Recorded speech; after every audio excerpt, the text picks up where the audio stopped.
इधर लिखा गया आपका दिल्ली सल्तनत और हम साक्षी से पूछेंगे कि दिल्ली सल्तनत में कितने शासक हुए, कितने वंश हुए और वो सब कब से कब तक शासक किए। तो सबसे पहले बताइएगा दिल्ली सल्तनत कब से कब तक रहा? 1206 से 1526। 1526 तक। कितने वंश हुए इसमें? 5 वंश हुए। पहला कौन सा है आपका? गुलाम वंश। दूसरा आपका? खिलजी वंश। तीसरा आपका? तुगलक वंश। चौथा आपका? सैयद वंश। और पांचवा आपका? लोधी। क्या पांचवे क्रम से है? Yes sir. क्रम से है। तो पहले का टाइम पीरियड क्या हो जाएगा?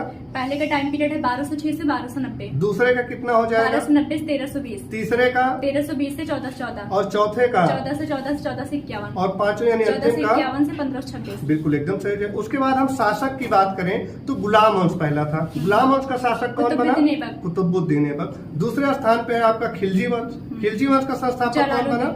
जलालुद्दीन खिलजी हो जाएंगे। तीसरे पे है आपका तुगलक वंश। तुगलक वंश का संस्थापक गयासुद्दीन हो जाएगा। चौथे पे है आपका सैयद वंश। सैयद वंश का संस्थापक कौन बना? खिज्र खां है। और लास्ट में कौन था आपका? लोधी वंश। लोधी वंश का संस्थापक कौन बना? बहलोल लोधी। अगर आपसे ये पूछा जाए कि दिल्ली सल्तनत का अंतिम शासक कौन? इब्राहिम लोधी हो जाएगा। तो इस तरह से आप देख सकते हैं कि ये 1206 से लेके और 1526 तक की कहानी इनको याद हो गई। इसके बाद कौन सा काल स्टार्ट होता है? मुगल साम्राज्य। और मुगल साम्राज्य कब से कब तक चलता है? 1526 से 1857। 1857, जो कि अभी आप 1707 तक पढ़ चुके हो।